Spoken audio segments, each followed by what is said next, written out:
Welcome to my channel cosmic electronics. Subscribe করুন এবং পাশে থাকা বেল আইকনটি প্রেস করুন সবার আগে নোটিফিকেশন পাওয়ার জন্য। হ্যালো ভিউয়ার্স, আজকে এলজি টিভি 14 ইঞ্চি আল্ট্রা স্লিম পিসিবির একটা প্রবলেম সলভ করে দেখাবো।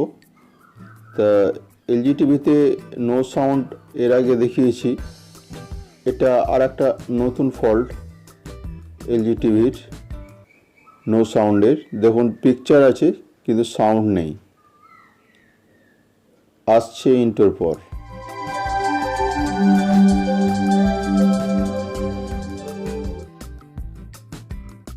তো প্রথমেই সেটের পাওয়ার অন করে আমরা এখানে যে সাউন্ড আইসিটা আছে 7297 এর ভোল্টেজটা মেজার করে নেব।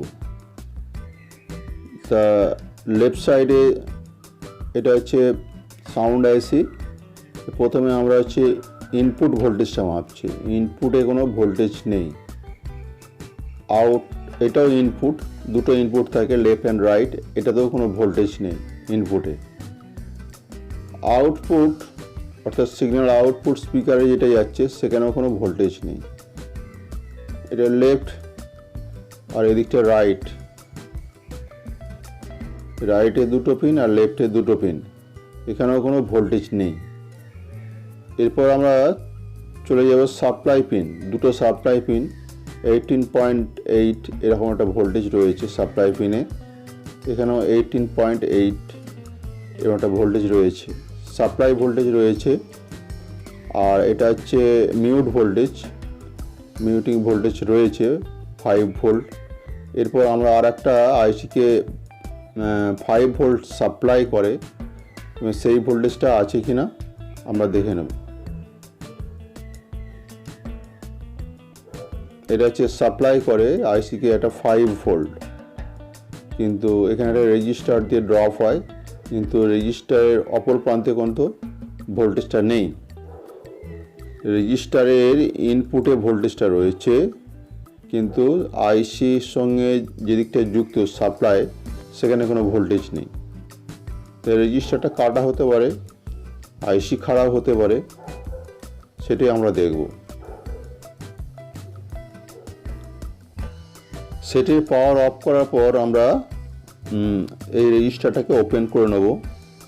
তা এই রেজিস্টারটার ভ্যালু হচ্ছে 4.7K।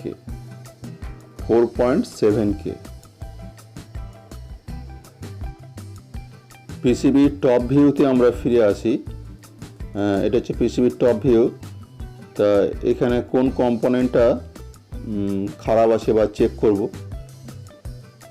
এই যেটা জুম করে দেখিয়েছি, এটা হচ্ছে 4.7 কিলো ওহমস একটা রেজিস্টার।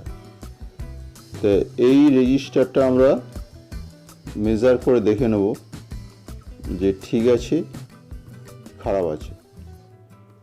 তো এইটা দেখুন দেখাচ্ছে 12.92 কিলো ওহমস, তার মানে অনেকটা হাই হয়ে গেছে।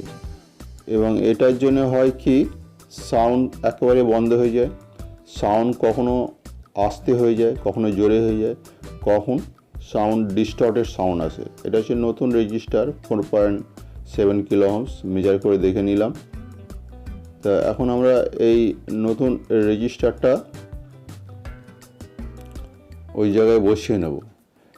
যেটা বলছিলাম যে এই রেজিস্টারটা খারাপ থাকলে শুধু যে সাউন্ড বন্ধ হয়ে যায়, নো সাউন্ড হয়ে যায় তা নয়, কেন এই রেজিস্টারটা ধীরে ধীরে তার রেজিস্টিভিটি বাড়তে থাকে, এবং ধীরে ধীরে রেজিস্টিভিটি বাড়তে থাকলে তা এক এক সময় এরকম ফল্ট হতে থাকে। তা কখনো হচ্ছে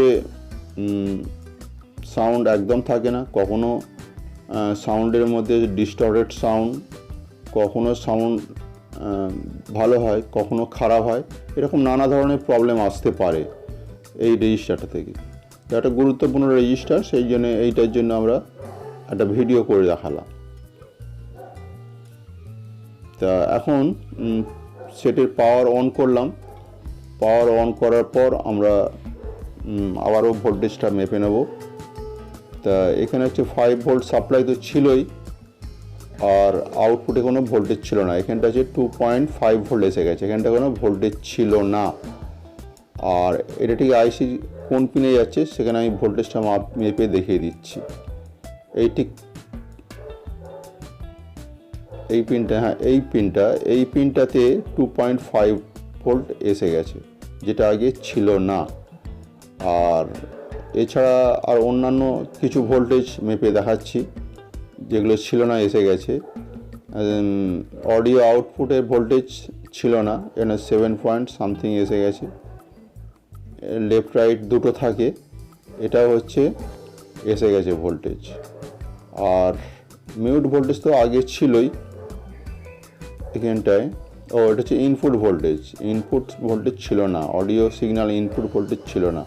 1.5 থাকে, এখানে 1.4 সামথিং রয়েছে। তো সাউন্ডটা দেখে নিই। আচ্ছা, তোমাদের যদি এতটাই প্রবলেম থাকে তাহলে আমাদের বলতে পারো। ঠিক আছে, the problem is solve, set is okay. ভিডিওটা ভালো লাগলে অবশ্যই সাবস্ক্রাইব করবেন, লাইক শেয়ার কমেন্ট করতে ভুলবেন না। Thanks for watching.